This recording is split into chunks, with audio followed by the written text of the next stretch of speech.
5 तरह के मीठे और तीखे पकवान बेचने वाली 5 जुगाड़ू बहू।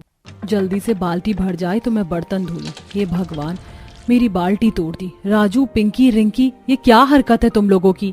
चाची सॉरी, गलती से हाथ से बैट छूट गया और बाल्टी टूट गई। कर दिया ना तुम लोगों ने नुकसान। एक दिन ऐसा नहीं जाता कि तुम लोग कुछ तोड़ा ताड़ी ना करो। अच्छी खासी बाल्टी तोड़ दी। अभी ली थी पुरानी साड़ी देकर 2 दिन पहले। ताई जी, गलती से हो गया, राजू को छोड़ दीजिए ना। छोड़ तो दूंगी, लेकिन नुकसान तो कर दिया ना तुम लोगों ने। कितनी बार बोला है थोड़ा दूर होकर खेला करो, लेकिन नहीं। कोई बात नहीं दीदी, अब बच्चों को डांट कर क्या होगा। नुकसान तो हो गया। पहले मैं इस बाल्टी का जुगाड़ कर देती हूँ जोड़कर, वरना ये बच्चे और तोड़कर इतना भी नहीं छोड़ेंगे। हाँ ठीक है। फिर मानवी खराब दांत के ब्रश को पिघलाकर टूटी बाल्टी पर जोड़ देती है, जिससे टूटी बाल्टी जुड़ जाती है और उससे पानी गिरना बंद हो जाता है। कुछ देर बाद लक्षिता चूल्हे पर खाना बनाकर तैयार कर देती है और सुमन सबको परोसती है। अरे ये क्या, आज भी इतनी पतली दाल, चावल में जीरे का छोंक भी नहीं लगाया। ये कैसा खाना बना रही हो आजकल? मेरा तो ये खाने का मन ही नहीं है। अजी खा लीजिए। आप तो जानते हैं ना, घर में 1 महीने से यही दिक्कत चल रही है। घर में पूर्ति ही नहीं हो पाती, ऊपर से बच्चों की भी स्कूल फीस देनी है। अभी तो बस पिंकी की फीस गई है, तो ये हाल है। अगर राजू और रिंकी का भी दे देते तो घर में ये राशन भी नहीं आ पाता। अरे मम्मी पापा, आप मेरे कपड़े प्रेस करके भी नहीं पहना रही हो मुझे। मैडम डांट रही थी और मेरे जूते भी फट गए। मुझे नए जूते चाहिए। लो, तुम लोग घर के खर्च ही बढ़ाते रहना। एक चीज निपटाते हो तो दूसरी चीज आ जाती है। अभी तो दोनों बच्चों की फीस नहीं गई कि इसके जूते टूट गए। पता नहीं इस घर का खर्चा कैसे चलेगा। माँ, मेरी भी स्कूल में फीस जमा कर दो। मैम ने डंडा मारा था हाथ पर, ये देखो अभी तक दर्द हो रहा है। तेरी मैम की हिम्मत कैसे हुई तुझे डंडा मारने की? अभी तेरे स्कूल में चलता हूँ मैं। अरे पागल हो गए हो क्या? इतनी सी बात पर स्कूल में झगड़ा करने जाएंगे? हमारी ही तो गलती है कि हम बच्चे की फीस नहीं दे पा रहे। 1 महीने से ऊपर हो गया है। और क्या बहू बिल्कुल ठीक बोल रही है। तुम लोग ठीक से काम करते तो बच्चे पिटते नहीं ना घर में ऐसी गरीबी में खाना खाना पड़ता है। माँ, आपको क्या लगता है हम कोशिश नहीं करते? लेकिन क्या करें, हमारा काम ठीक से चलता ही नहीं है। मालिक से पैसे बढ़ाने की बात करें तो वो निकल जाने को कहते हैं। नौकरी भी तो नहीं छोड़ सकते ना, वरना जो मिल रहा है वो भी नहीं मिलेगा।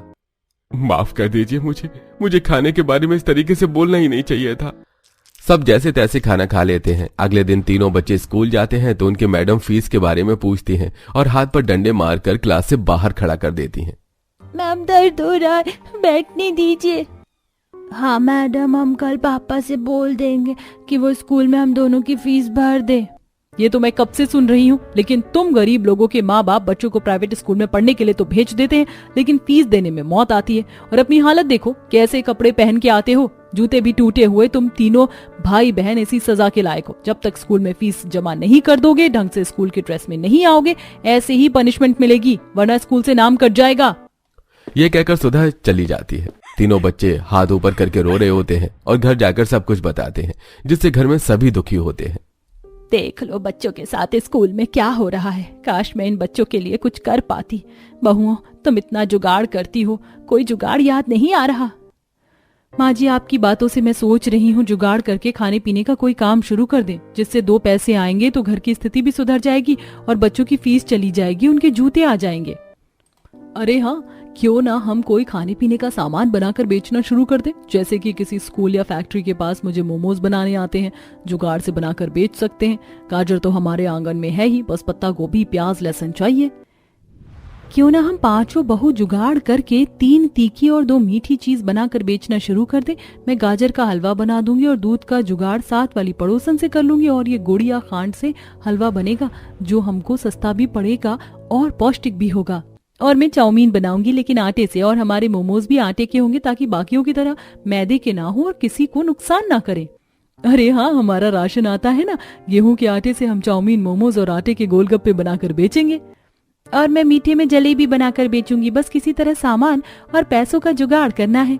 हाँ, मेरा आशीर्वाद तुम 5 के साथ है। ये कहकर 5 बहू जुगाड़ करके एक बहू सोने की बाली बेचकर आई पैसों से दुकान से थोड़ा गुड़ लाती है। वही एक बहू बाजार से खराब टमाटर उठाकर ले आती है, जो दुकानदार फेंक रहा होता है, और उनमें से साफ टमाटर छांट कर मोमोज की चटनी तैयार कर देती है और एक बहू राशन के गेहूं धोकर घर की चक्की पर आटा पीस चाउमीन की मशीन से चाउमीन बनाकर एक रस्सी पर सुखा देती है। दूसरे आटे के गोलगप्पे बनाती है। तीसरी मोमोज की छोटी छोटी गोली बनाकर उनमें सब्जियों की मसालेदार फिलिंग करती है। 2 बहू स्कूल के पास, 2 फैक्ट्री के पास और एक बहू रोड पर पहुंच जाती है। आइए आइए 10 रुपए के चटपटे गोलगप्पे खा लीजिए। सुनिए, मुझे दीजिए एक प्लेट। वो इंसान गोलगप्पे खाकर चला जाता है। वहीं स्कूल की जैसी छुट्टी होती है तो छोटे छोटे बच्चे चाउमीन और जलेबी मांगने लगते हैं। आंटी आंटी चाउमीन दीजिए ना। हाँ हाँ बच्चों, खाओ, चटपटी तीखी पौष्टिक चाउमीन खाओ, ये लो। आंटी ये कैसे चाउमीन है? चाउमीन जैसा टेस्ट नहीं आ रहा। बेटा ये मैदा की चाउमीन नहीं है, आटे की है। दोबारा खाकर देखो, अच्छी लगेगी। अरे हाँ, ये तो बहुत अच्छी है आंटी। जब मैं रोज खाऊंगी। आप मेरे स्कूल के पास ही लगाई हो ना ठेला? हाँ बेटा, आओ आओ जलेबी खा लो। 10 रुपए की गर्मा गर्म जलेबी खा लो, मीठी मीठी जलेबी खा लो। आंटी आंटी मुझे 10 रुपए की जलेबी दे दीजिए। स्कूल के पास दोनों जुगाड़ू बहू की जलेबी और चाउमीन बिकना शुरू हो जाती है। वहीं फैक्ट्री के पास अभी तक वर्कर्स ने मोमोज नहीं खाए थे। इतनी देर हो गई, अभी तक कोई मोमोज खाने नहीं आया। ऐसे हमारी बिक्री कैसे शुरू होगी? यही मुझे टेंशन हो रही है मानवी। हम किसी दूसरी फैक्ट्री के आगे चलते हैं। दोनों दूसरी फैक्ट्री के आगे अपना ठेला लगा लेती हैं। वहां पर पहले से ही मोमोज और छोले भटूरे का ठेला होता है।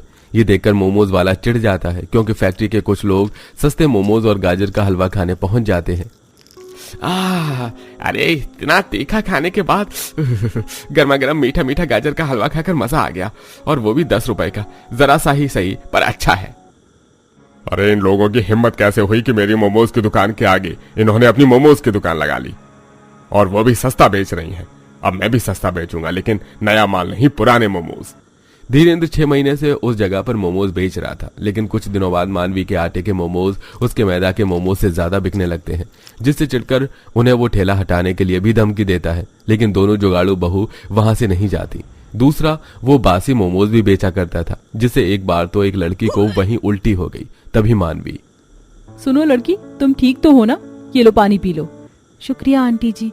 अंकल, आपके मोमोज से बदबू आ रही है। आपने कल का मोमोज दिया है ना मुझे? नहीं नहीं, ऐसा कुछ नहीं है। मेरी दुकान पर आने से पहले इस लड़की ने तुम्हारे भी मोमोज खाए थे। जरूर तुम ही गलत मोमोज बनाकर बेचती हो। मैं अभी पुलिस वालों को बताता हूँ। क्या बोल रहे हैं? मैं बहुत अच्छे मोमोज बनाकर बेचती हूँ। इस लड़की की तबीयत खराब आपकी दुकान पर मोमोज खाते हुए हुई है। मैं मैदा के मोमोज नहीं बेचती, हम आटे के मोमोज बनाकर बेचते हैं। हाँ, ये बिटिया ठीक कह रही है। मेरे बच्चे भी आटे के मोमोज खाते हैं, क्योंकि इस धीरेन्द्र के कई बार मोमोज खाने की वजह से मेरे बच्चों की भी तबीयत खराब हुई है। तो मिलावट तो तुम करते हो, पुलिस के पास तो तुम जाओगे। अब आसपास के पुराने कस्टमर भी धीरेन्द्र की कंप्लेन कर देते हैं, जिससे पुलिस वाले उस 2 दिन थाने में बंद करके छोड़ देते हैं।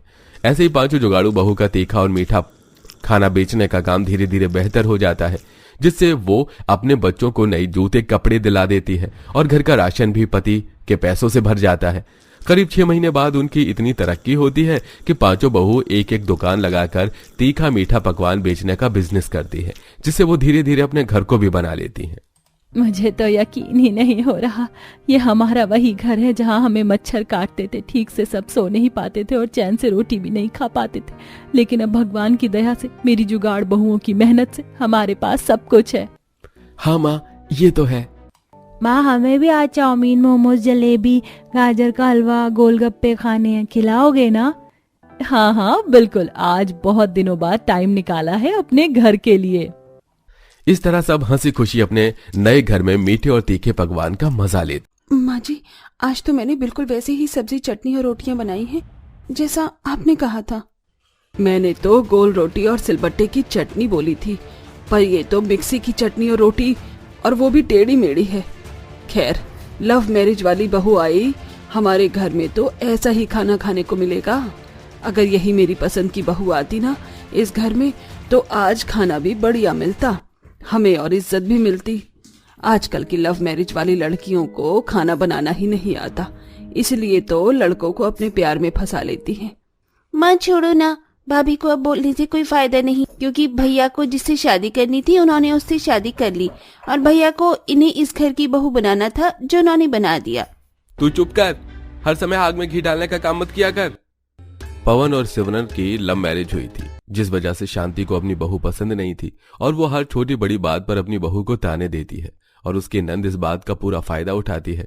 इसी तरह कुछ दिन बीत जाते हैं और एक रात नींद में सिमरन बर्तन धो रही होती है और उसके हाथों से कुछ कप छूटकर टूट जाते हैं।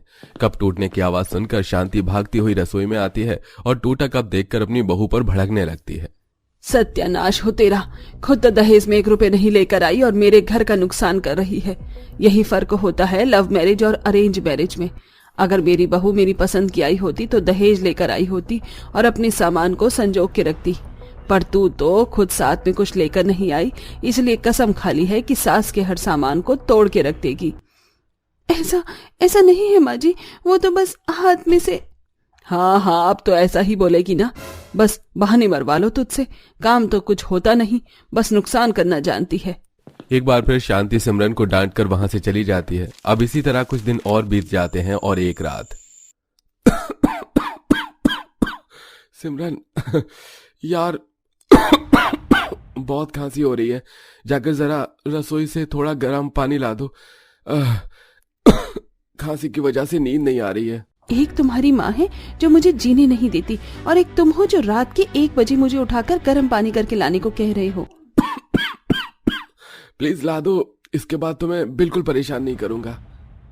पवन के काफी बोलने पर सिमरन रसोई में पानी गर्म करने के लिए जाती है और जब वो पानी लेकर अपने कमरे को जा रही होती है तो उसे अपनी नंद के कमरे से हंसने की आवाज आती है।